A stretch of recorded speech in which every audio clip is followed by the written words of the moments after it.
कि हमारे पास जो बिग डेटा को लेकर जो कुछ चैलेंजेस, कुछ मुश्किलें सामने आती है उनके बारे में। ठीक है, तो सबसे पहले जो हमारे पास चैलेंज आता है वो है लैक ऑफ प्रॉपर अंडरस्टैंडिंग।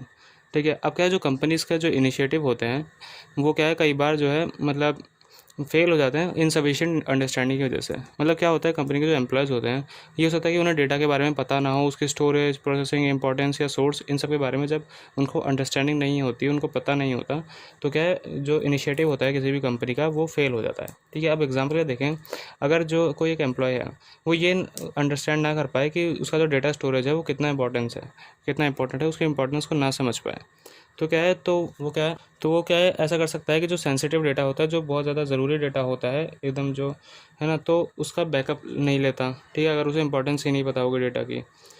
तो अब इसका क्या सॉल्यूशन है? इसका सॉल्यूशन ये है कि जो बिग डेटा वर्कशॉप्स होती है, सेमिनार्स होते हैं, वो सभी कंपनीज़ के लिए मतलब सारी तरह की जो कंपनीज़ होती है, सारी तरह के जो एम्प्लॉयज़ होते हैं उनके लिए अरेंज कराई जाए। ठीक है, उनके लिए सेमिनार्स हो, वर्कशॉप्स हो। ठीक है, इस टाइप के कुछ सॉल्यूशंस कर सकते हैं, और उनको बेसिक ट्रेनिंग दी जाए प्रोग्राम्स की, और मतलब कि अपने डेटा के बारे में, बिग डेटा के बारे में, मतलब बेसिक ट्रेनिंग जो एक पढ़ाई होती है वो कराई जाए। ठीक है, फिर उसके बाद आता है डेटा ग्रोथ इश्यूज़। तो अब क्या, डेटा ग्रोथ इशू के अंदर क्या होता है कि जो टाइम के साथ साथ क्या है, जो डेटा है उसका अमाउंट धीरे धीरे बढ़ता जा रहा है, उसका वॉल्यूम बढ़ता जा रहा है। ठीक है, अब जैसे जैसे वॉल्यूम बढ़ता जा रहा है तो क्या है, जो भी उनके जो भी सर्वर्स और डेटा सेंटर, डेटाबेसेस होते हैं कंपनीज़ के, उनकी भी जो है काउंटिंग इंक्रीज होती जा रही है रैपिडली। ठीक है, अब जैसे जैसे इनकी काउंटिंग बढ़ती जा रही है तो इनको क्या है, हैंडल करना मुश्किल होता जा रहा है। ठीक है, अब क्या है, जो बहुत सारा इतना सारा जो अनस्ट्रक्चर्ड डेटा होता है, ठीक है, जो कि हमारे पास documents, videos, audios, text files, इनके पास है, जो हमारे पास अनस्ट्रक्चर्ड डेटा आता है, तो क्या है उसमें क्या है, कई बार जो है उन्हें ढूंढना डेटाबेसेस के अंदर, उन्हें फाइंड करना मुश्किल हो जाता है।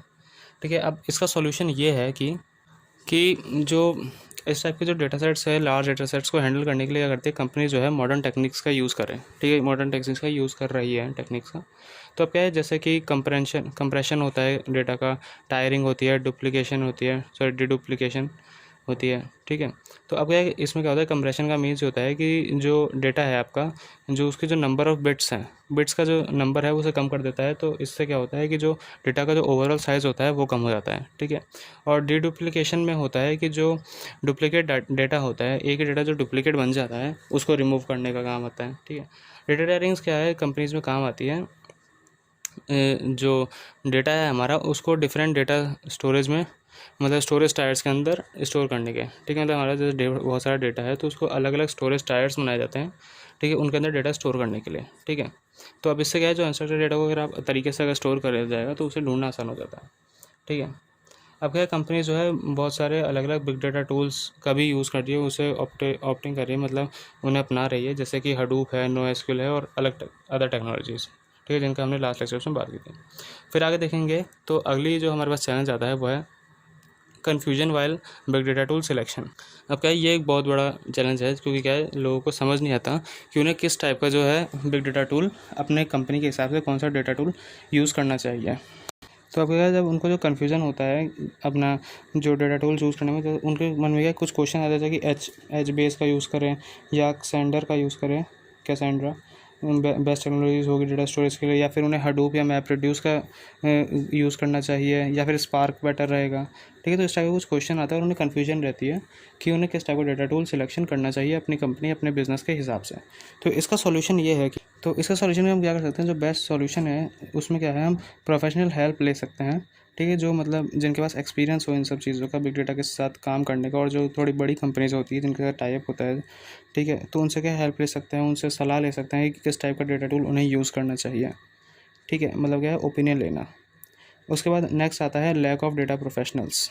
ऐसा क्या होता है कि जो कंपनीज होती है, बिजनेस होते हैं, कई बार उनमें क्या है, डेटा प्रोफेशनल्स लैक कर जाते हैं। मतलब क्या, उनमें जो क्या है, जो रिक्वायर्ड नंबर होता है डेटा प्रोफेशनल्स का वो नहीं होता। ठीक है, उनके पास कम होते हैं। तो क्या है, वो क्या करते हैं, जो मतलब अगर उनके पास कम डेटा प्रोफेशनल्स है तो हम उन्हीं कम लोगों के ऊपर क्या है, बहुत सारा लोड डाल देते हैं वर्क का। तो अब क्या, ज़्यादा अगर किसी एक पर्सन को ज़्यादा लोड पड़ता है तो वो क्या है, धीरे धीरे क्या है, गलतियाँ शुरू हो जाती हैं।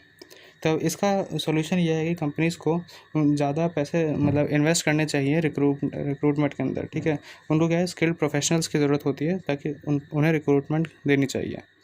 ठीक है, फिर आता है जैसे सिक्योर डेटा, तो क्या है जो बिग डेटा होता है उसको काफ़ी सारे डेटा को एक साथ सिक्योर करना मुश्किल होता है, जो कि क्या है हमारे पास जो मेन डेटा है, हमारा जो काम का डेटा है, हम जो जिसे हम प्रायोरिटी देते हैं उसको सिक्योर करना ज़्यादा ही ज़रूरी समझते हैं बाकी डेटा के कंपैरिजन में। ठीक है, तो इसके सॉल्यूशन के लिए क्या हम कुछ चीज़ें कर सकते हैं, जैसे साइबर सिक्योरिटी प्रोफेशनल का यूज़ कर सकते हैं और डेटा इंक्रिप्शन, सेग्रेगेशन, ठीक है, इस टाइप के कुछ यूज़ कर सकते हैं हम सॉल्यूशन में।